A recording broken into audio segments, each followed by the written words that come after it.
আহ, তাহলে এই মামলা ইস্যু রুজু হবার পরপরই আহ, সামিরার বাড়ি থেকে চলে যাওয়া, মানে আমরা জি। বলছি না যে পালিয়ে গেছে, কারণ সেটা তো জানি না, চলে যাওয়া এবং গাড়ি সহ বেশ কয়েকটা চ্যানেল অলরেডি রিপোর্ট করলো তাদের পার্সোনাল গাড়িগুলো নেই, দারোয়ান বলল যে হঠাৎ তার করে বাসায় চলে নেই। গেছেন।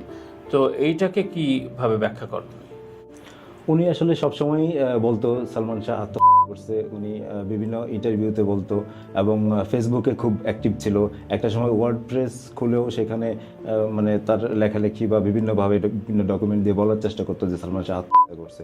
এবং যারা মানে বিচার চায়, সালমান শাহ বিশ্বাস করে এবং বিচার চায়, তাদের সাথে যোগাযোগ করতো, তাদেরকে বোঝানোর চেষ্টা করতো যে সালমান শাহ আত্মহত্যা করছে। যোগাযোগ করতে? হ্যাঁ, যোগাযোগ তোমার করতো। সাথে কি আমার কথা সাথেও যোগাযোগ হয়েছে, আমার সাথেও কথা হয়েছে এবং অনেক ভক্তর সাথেই মানে ফেসবুকে যারা অ্যাক্টিভ সালমান শাহ বিষয়ে, তাদের সাথে উনি নিজে থেকে যোগাযোগ করতো এবং তাদেরকে বোঝানোর চেষ্টা করতো। অনেকে বাসায় ইনভাইট করছে, মানে অনেকে কি গেছে। বোঝাতো? মানে মানে সালমান শাহ আত্মহত্যা করছে এটা নিয়ে যাতে আর কথা না বলে, মানে যে মারা গেছে তাকে শান্তিতে থাকতে দেওয়া, এটা সেটা নানান ধরনের কথা বলতো। মোট কথা মানুষকে বোঝানোর চেষ্টা করতে যে সালমান শাহ আত্মহত্যা করছে, কিছু ডকুমেন্ট দিত, মামলার নথিপত্র বা অন্যান্য বিষয়।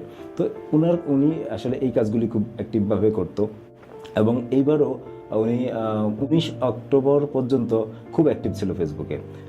বিভিন্ন পোস্টে কমেন্ট করতো, রিপ্লাই দিত, বা অন্যের পোস্টে অন্যের কমেন্টে গিয়ে রিপ্লাই দিত। এই কাজগুলি খুব সক্রিয়ভাবে করতো।